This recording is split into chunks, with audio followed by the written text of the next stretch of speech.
First, before we get started, I'd like to thank everybody for being here to help spread the word about this important incident. My name is Anthony Johnson, and I am your Central Ohio Crime Stoppers Coordinator. On April 29th at 10:58 p.m., officers were dispatched to the area of Indianola and Springs on the report of drag racing and a bunch of cars doing a street takeover. Officers arrived to that scene. Shortly after those officers arrived to that scene, they began to hear gunshots and then quickly realized that they were being shot at. And that is unacceptable. That is absolutely unacceptable. Shortly after that, I received a call from Sergeant Steele from the FOP Lodge 9, to be specific, and he expressed the same concerns. And I think his exact words were, "I don't want to just talk about it, I want to do something about it."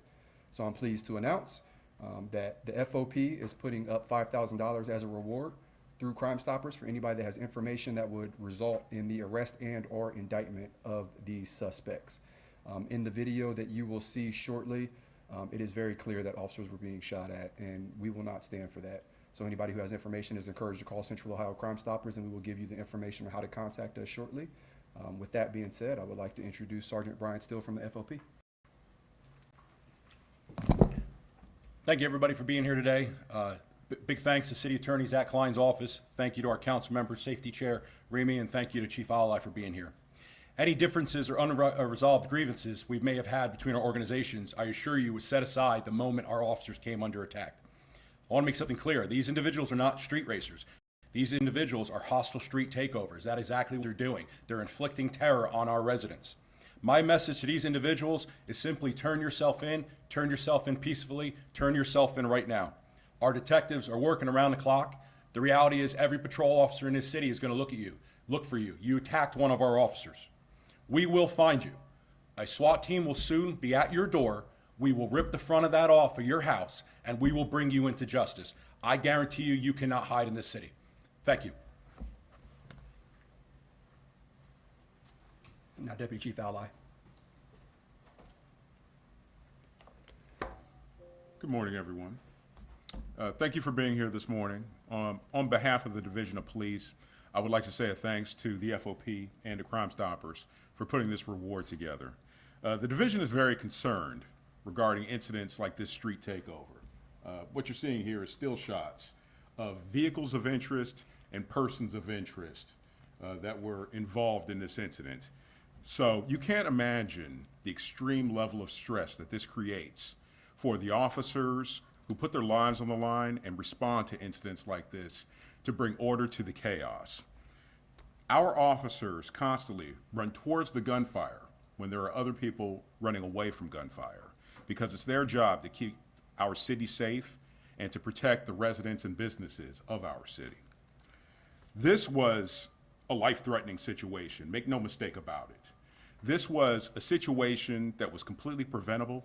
This was a situation that was completely out of control, and situations like this have to come to a stop. Just like President Steele said, firing at police officers is unacceptable. It won't be tolerated. We will catch you, we will arrest you, and you will be prosecuted. Our officers showed a great level of restraint by not returning fire. There was crowds involved. There was a lot going on in this instance, and our officers kept their composure and kept their professionalism. Each of us police officers knows that before we start our shift, when we put on our uniform, and when we go out there to serve the public, there is a chance that we won't come home this evening. Our officers go to work anyway. They do their jobs, and they do them to the best of their ability. So regarding this incident, we're going to show you some clips so that you can get a feel of what happened. And what we're asking from the public is, if you recognize any of the people involved, if you recognize any of the vehicles involved, we need you to contact Crime Stoppers. We need you to send those tips in, send that information in. We need you to send in any pictures you have, any video clips, anything that you can help solve these crimes and bring the people who did wrong to justice. So this time, we'll show you the clip.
So a couple things I wanted to point out here, what you just saw.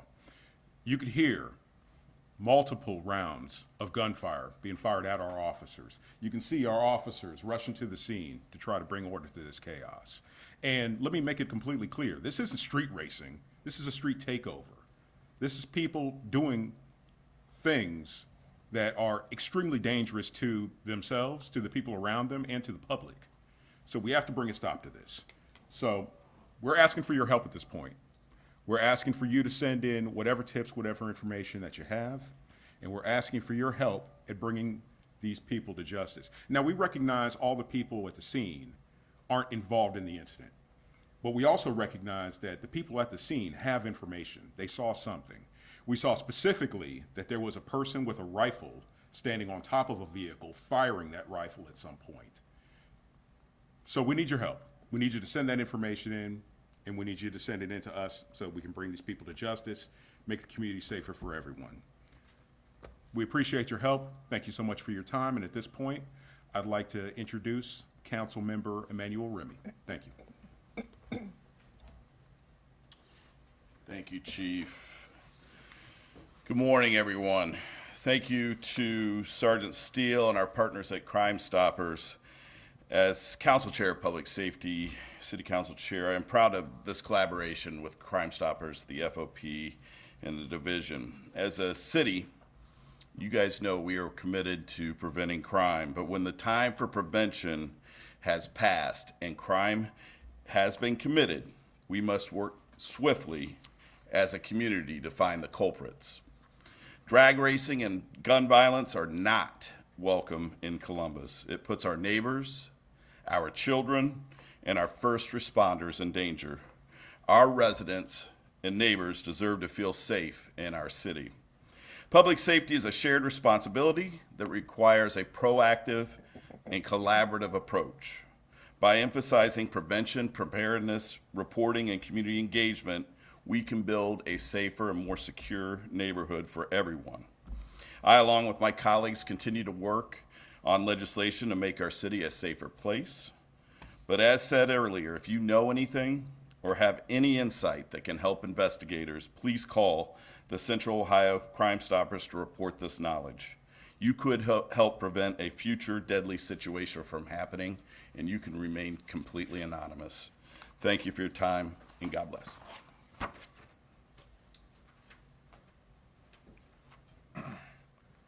Thank you. I'm Napoleon Bell, and I'm the president of Central Ohio Crime Stoppers.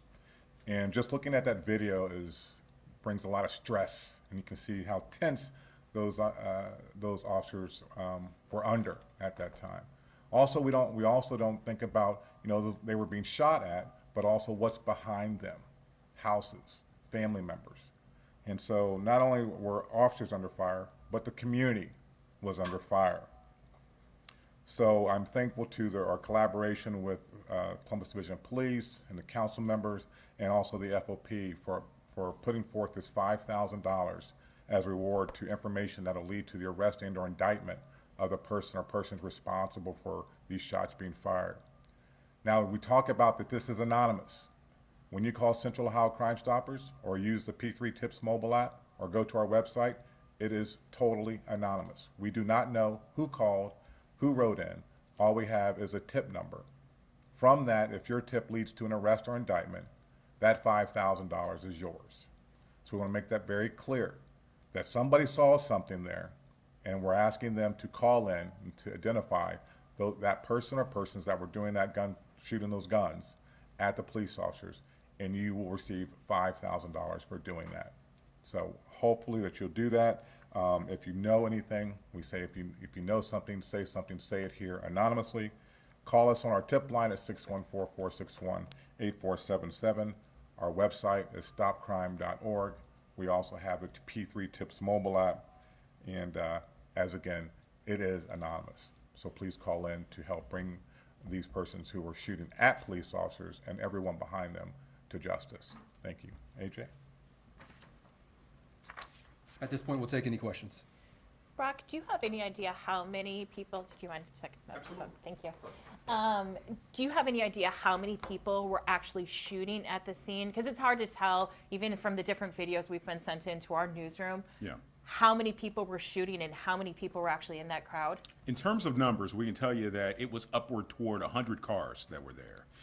It was possibly multiple hundreds of people that were there, amongst the people actually taking part in the event and the spectators.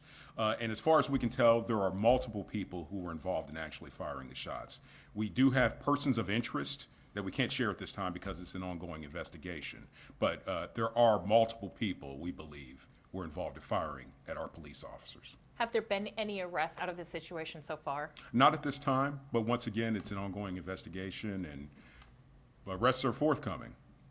What kind of charges could those people be facing? They could be facing felonious assault charges, attempted murder charges, assault on a police officer, amongst other felonious charges. Any idea how many shell casings were recovered at the scene? How many shots were actually fired? Yeah, I don't have the exact number of shots, and regarding the number of shell casings, that's going to be tied to the evidence. So we're not going to release that amount of information right now, but multiple shell casings of different calibers. Are you guys dealing with a lot of situations like this, like in abandoned parking lots, like Eastland Mall, other areas around the city? I mean, this was in an intersection. But Absolutely. Other areas too. Yes, and let me just say that this particular incident involved Columbus police officers of 4 precinct, 3 precinct, and you'll hear in the video that there was a citywide 10-3 put out at one point. 10-3 meaning officer in trouble. So we're not just talking about officers in the immediate area that needed to respond. We're talking about officers citywide and anyone who can hear that message on the radio were being asked to respond. So not only that, OSU PD was involved in this, Campus Walkie Crew and other units within the Columbus Division of Police were involved in this incident. And this incident is part of an ongoing number of crimes and street takeovers similar to this, which is the reason why we have different units, different officers, and different levels of investigations regarding this ongoing problem. And I assume they're harder to stop and control because you're really put in danger, these officers, if you just approach a situation like this. Like, how do you stop this from happening? And cops just like run up? I mean, you don't want to just run up on Yeah. a scene like that. Right. Well, our officers are going to rush towards the danger because they want to make sure that they're saving the people in the community. So you're right. You can't just run in without a plan. But once our officers get there, they respond, they take action, they do what needs to be done. And that changes, and that's different depending on what the situation is. So our officers do a really good job of breaking things down, finding out who are persons of interest, finding out which people are suspects, and finding out which people are innocent bystanders, figuring out what the people's roles are, and then dealing with those people appropriately. But you're right. I mean, this is an ongoing issue. And this is something that's happening all over our city, and we have to put a stop to it. So this is the reason why we have so many men and women working very diligently to end situations like this. How can your officers respond to a situation like this? Like, had there not been gunfire, there's obviously different rules of engagement now than there may have been a few years ago when there's a large crowd in the middle of a street. Absolutely. They're not doing anything except Yeah. being in the street. Yeah. What action could have been taken had there not been the shots fired? Well, here's the thing.